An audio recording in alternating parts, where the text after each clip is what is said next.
Hi, and welcome to day 19 of the Thankful 30. Now, for those of you who are joining us a little later, we've had people that are signing up even today. I'll be sending out to everyone a copy video of videos 1 through 18 so you can catch up. So, hope you enjoy those. Today, we're going to be thankful for God's promises. And gosh, a promise is only as good as the promiser, the person making the promise. And in this case, it's God. So we know that he's completely reliable and his intentions towards us are completely good. Now, one of my favorite Bible stories just so happens to be in the book of Matthew, and it takes place on a boat. And it is in Matthew 14:22. It starts out. It says, "Immediately, Jesus made his disciples get into the boat and go before him to the other side, while he sent the multitudes away. And when he had sent the multitudes away, he went up on the mountain by himself to pray. Now when evening came, he was alone there, but the boat was in the middle of the sea, tossed by the waves, for the wind was contrary. Now in the fourth watch of the night, Jesus went to them, walking on the sea.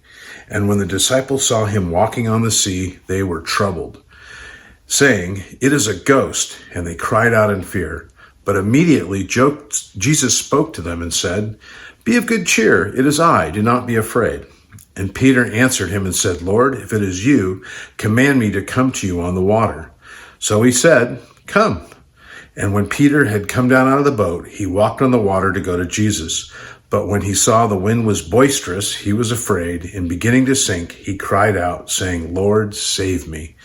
And immediately Jesus stretched out his hand and caught him and said to him, 'O you of little faith, why did you doubt?'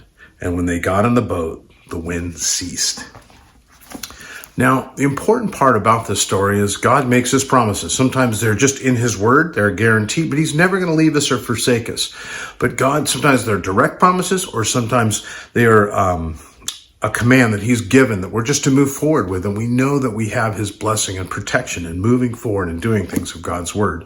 In this case, he told his guys, "Hey, I'm going to go up the mountain to pray. You guys go to the other side of the sea, across their little ocean, their mini ocean, and I'll meet you over there." He didn't say, "I want you to go halfway across and you're going to drown and the boat's going to sink." That's not what he said. What he said is go to the other side. And so they didn't believe. They were not taking him at his promise because of the conditions that we're in. And so the conditions they were in were surely scary. And sometimes that happens. You get scared. We lose faith in God's promises. The key is that we are the weakest link. He is not. Now, he also told Peter, it was Peter's idea to walk on the water like Jesus, and he said, "Sure, come to me."